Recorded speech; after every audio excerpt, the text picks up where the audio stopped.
दोस्तों, डॉक्टर कमर आपकी खिदमत में हाजिर। उम्मीद है आप ठीक होंगे। अल्लाह ताला आपको इसी तरह हंसता मुस्कुराता रखे। दोस्तों, आज का टॉपिक डेंगू वायरस और मलेरिया के बारे में है। आजकल ये दोनों बीमारियां बहुत ज़्यादा पीक पे हैं। अल्लाह ताला आपको इनसे महफूज रखे। आज मैं आपको बताऊंगा कि इन दोनों में कैसे आप फ़र्क कर सकते हैं। खुदा ना खास्ता घर में अगर कोई बीमार हो जाए और बुखार हो जाए तो आपको कैसे पता चलेगा कि इसको मलेरिया है या खुदा ना खास्ता डेंगू वायरस है। दोस्तों, शुरू के जो दिन होते हैं, पहले 2 दिन, उनमें डिस्टिंग्विश करना बहुत मुश्किल होता है किसी भी बुखार का, चाहे वो मलेरिया है, टाइफाइड है या डेंगू वायरस है। तो जैसे जैसे टाइम गुजरता है, 2 दिन गुजर जाते हैं, तो पेशेंट के सिम्टम्स जो हैं क्लियर होना शुरू हो जाते हैं। शुरू में जब आपके पास पेशेंट आता है तो आपको यही कंप्लेन करेगा कि मुझे जिस्म में दर्द है, हल्की फुल्की सर्दी लग रही है और हेडेक है, जॉइंट्स में पेन है बहुत। तो स्टार्ट में ये सिम्टम्स तकरीबन हर बुखार में होते हैं। जैसे टाइम गुजरता है तो आपके सिम्टम्स क्लियर होना शुरू हो जाते हैं। दोस्तों, आज हम बात करेंगे मलेरिया और डेंगू वायरस में आखिर फ़र्क क्या है।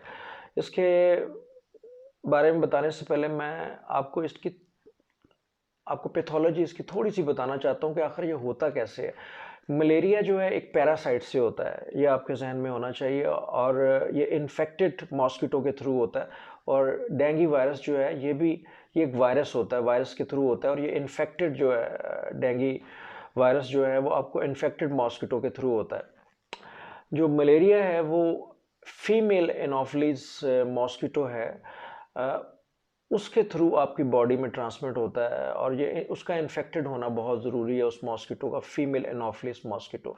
और इसी तरह जो डेंगू वायरस है वो एडिस, फीमेल एडिस मॉस्किटो है, उसके थ्रू आपकी बॉडी में जाता है और उसका भी इन्फेक्टेड होना बहुत ज़रूरी है। जब ये इन्फेक्टेड मॉस्किटोज आपको बाइट करते हैं, काटते हैं, तो ये आपकी बॉडी में ट्रांसमिट हो जाते हैं और इस तरह ये डिजीज़ आपको हो जाती है।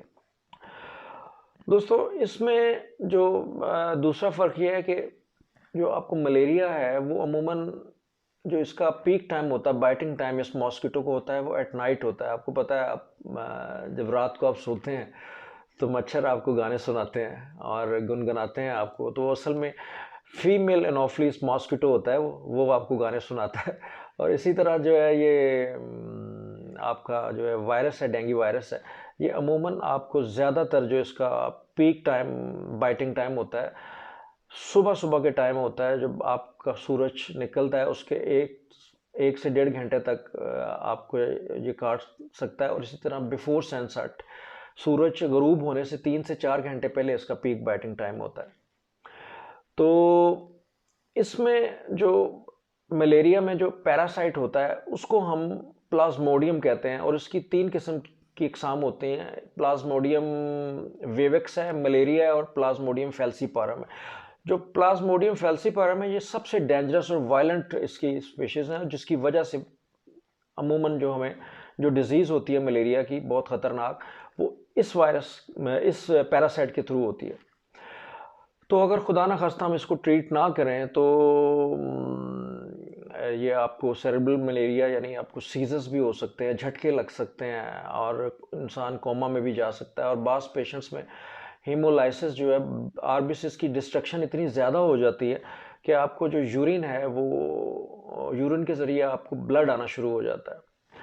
तो दोस्तों, होता है इसमें यह है कि जैसे ही आपको ये फीमेल एनोफिलिस मॉस्किटो आपको ये काटता है तो सबसे पहले आपके लिवर में जाता है। लिवर में कुछ दिनों के लिए वहाँ पे रहता है और आपकी अपनी जो है अफजाइश नस्ल जो है वहाँ बढ़ाता है बहुत ज़्यादा। ठीक, जब उसके बहुत ज़्यादा नंबर्स बहुत ज़्यादा इंक्रीज़ हो जाते हैं इस पैरासाइट के वहाँ से, तो ये वहाँ से ये बस्ट होके पूरी बॉडी में आपके फैलना शुरू कर देता है। और ये फैलते हुए आपके सबसे पहले आरबीसीज जो हैं उनकी डिस्ट्रक्शन करता है, उनको तोड़ना शुरू कर देता है। और जब बहुत ज़्यादा डिस्ट्रक्शन होती है तो आपको जो है एनीमिया भी हो सकता है, खून की कमी हो सकती है, जॉन्डिस हो सकता है मलेरिया में, खुदा ना खास्ता। और जैसा कि मैंने आपको बताया कि अगर आप इसको अनट्रीट करें और ट्रीटमेंट इसमें सेरेब्रल मलेरिया, झटके भी लग सकते हैं, कोमा में भी इंसान जा सकता है, और रीनल फेलियर में जा सकता है, गुर्दे भी जो डैमेज कर सकता है। तो ये बहुत ज़्यादा खुदा न खास्ता ख़तरनाक है। और इसी तरह जो है डेंगू वायरस, आपको पता ही है, आपके आरबीसीज की डिस्ट्रक्शन के साथ साथ जो है प्लेटलेट्स की डेफिशिएंसी भी कर देता है। सबसे पहले मैं आपको ये बताऊंगा कि इसके जो सिम्टम्स हैं उसमें बहुत ज़्यादा इसमें सुई हेडेक के साथ ज़रूरत से ज़्यादा शिवरिंग होती है। इसमें बहुत ज़्यादा शिवरिंग के साथ पेशेंट आपके पास आएगा, 1 से 2 दिनों के बाद बहुत ज़्यादा शिवरिंग होगी। और इसमें ये होता है कि ये बुखार आपका जो है ना 24 आवर में एक दफ़ा लाजमी उतरेगा, और आप पैनाडोल वगैरह ले लेंगे तो आपको बुखार उतर जाएगा, और फिर जब दोबारा चढ़ेगा तो बहुत ज़्यादा बुखार आपका एकदम 103 104 तक आपका जाएगा विथ चिल्स ना, बहुत ज़्यादा आपको शिवरिंग भी होगी। जबकि डेंगू वायरस में जो आपका बुखार होगा वो परसिस्टेंट होगा, कंटिन्यूस होगा, वो उतरेगा नहीं। और उसके साथ साथ फटीग, टायर्डनेस बहुत ज़्यादा होगी, और हेडेक, अनबीटेबल हेडेक जिसको हम कहते हैं, बहुत शिद्दत की जो है सर का दर्द होगा, आंखों के पीछे पेन होगी उसको, और रैशेस भी स्टार्ट हो जाते हैं इसमें बहुत ज़्यादा, तो जिसको हम डेंगू हेमरेजिक फीवर भी कहते हैं। तो ये इसके सिम्टम्स हैं जिसको मैं आप थोड़ा सा डिफ्रेंशिएट कर सकते हैं। अब इसकी ट्रीटमेंट की तरफ आएंगे दोस्तों। इसकी ट्रीटमेंट जो है, इसमें जो मलेरिया की ट्रीटमेंट है, जो कन्वेंशनल ट्रीटमेंट्स थी पुरानी, उसमें फैंसी डार गोली आपने सुनी होगी, 3 गोलियां लोग इकट्ठे खुद भी खा लेते रहे हैं। लेकिन उसके खाने से ये होता है कि अब जो ज़्यादा उसकी ट्रीटमेंट इतनी 100% क्योरेबल नहीं है ये, और इसके बावजूद भी बुखार नहीं उतरता। और इसके साइड इफ़ेक्ट्स में ये है कि बहुत ज़्यादा नौजिया और वॉमिटिंग बहुत ज़्यादा स्टार्ट हो जाती है इसके साथ लेने से। इसी तरह जो क्लोरोक्विन ली जाती है और बेजोक्विन है, इसको खाने से भी बहुत ज़्यादा वॉमिटिंग होती है। लेकिन आजकल जो न्यू ड्रग आई है आर्टीमेथर और ल्यूमोफेंट्रिन, ये बहुत अच्छी है, और आजकल जितने भी डॉक्टर्स हैं ये यूज़ कर रहे हैं, और डॉक्टर की हिदायत के मुताबिक आप भी इसको यूज़ कर सकते हैं। इसकी डोजेज बॉडी वेट के हिसाब से दी जाती है। तो ये सबसे बेस्ट ट्रीटमेंट है इसकी, आर्टीमेथर और लेमोफेंट्रिन, और ये आर्टम के नाम से अमूमन मार्केट में ज़्यादा दी जाती है, और भी बहुत से नामों से मिलती है ये। तो दोस्तों, जो डेंगू वायरस की ट्रीटमेंट के ऊपर मैंने एक पहले भी वीडियो मैंने बनाई हुई है, उसका लिंक मैं अपनी डिस्क्रिप्शन में डाल दूंगा। मैं इसको बहुत ज़्यादा लंबा नहीं करता, तो आप वो सुन लीजिएगा, तो उसकी ट्रीटमेंट भी आपको पता चल जाएगी।